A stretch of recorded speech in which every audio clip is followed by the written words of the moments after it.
name is Tony Annigonni. I'm the managing partner of the United States Pool Players Association and the principal in Two Cushion Club, a company that is the management company for that. I started playing pool at age 15. They opened a billiard room in my town. I started playing actively there and almost immediately was playing for money. Then I started spending time in the big city pool. It was mainly the Palace and Cochrane's, and I was playing there all through school. My junior year, I missed 120 days of school, and I was at the Y, staying at the Y, playing pool at Cochrane's and the Palace. What's significant about that is I ended up owning both those rooms later and rebuilding them. One as the Q Club and, of course, the Palace Billiards.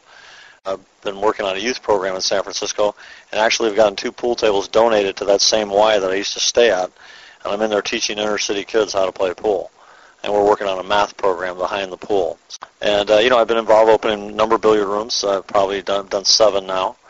I'm actively looking to do more rooms and manage others. It's interesting because I've opened several different types of rooms over the spectrum, like total players' rooms. The Palace Billiards was a big city, downtown, old billiard room, not unlike what you'd see in the movie The Hustler. Theater seats and all player-oriented. Did Bluefin Cafe and Billiards for investors in Monterey, which was a nightclub, which was the almost antithesis of that. The Q Club in between was kind of a hybrid of those type of rooms, served both markets. And then having done like a mom and pop pool room that had a card room in it in Manteca. So what I see now in the billiard business is that rooms are having difficulty because they haven't reinvigorated the player base. Not enough young players. We've lost our position in the youth centers, which is what I'm working actively to establish again.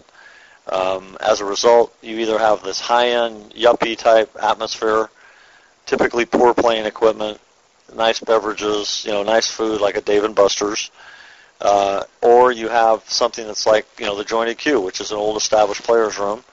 And my focus now is on the players' style room. I've done the nightclubs, and they're fun.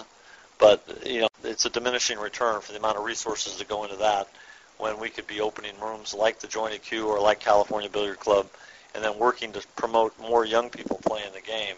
And I see that as a distinct difference in the environment when I started because there was really room for both rooms. Now, with rents higher and the economy poorer, rooms are struggling because recreational activities are things that people cut out. When I was playing, there was a lot of young people playing, playing in the bowling alleys and the thing, and all playing for money.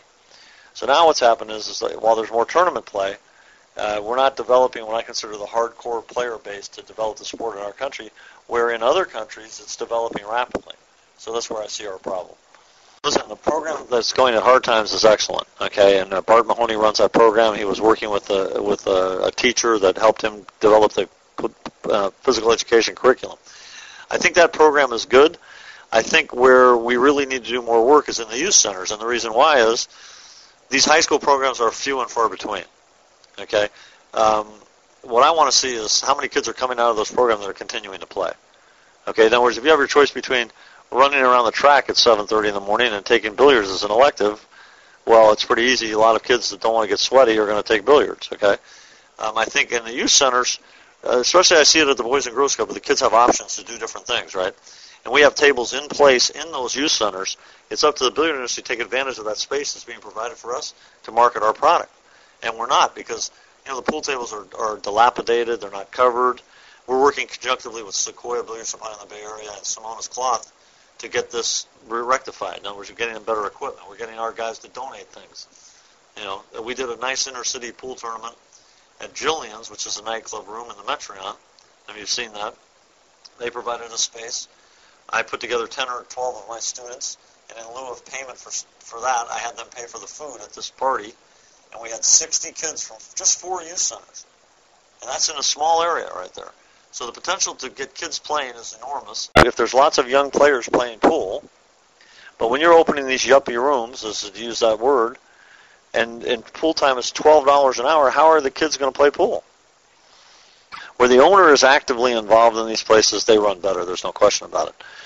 One of the mystiques of the game is the gambling side of the game. And this intrigues people, And I think that this kind of the way that I'm going and promoting the game is more along the lines of the World Series of Poker. I'm not considering it like a sport. I'm not curious about being in the Olympics. I would like to see the $10 million table. You see what I'm saying? And I would recommend that every owner if he has the means to do it, develop a tournament room plan, because that takes the better players and isolates them. They're not distracted by the noise and the activities that go on outside of that area. And I'm at odds with the industry on this. I don't see the Olympics as a good fit for pool. The amount of effort that billiards is putting into getting in the Olympics, I feel that if they took it in a reciprocal manner and spent it on developing the youth players, that it would pay better dividends financially.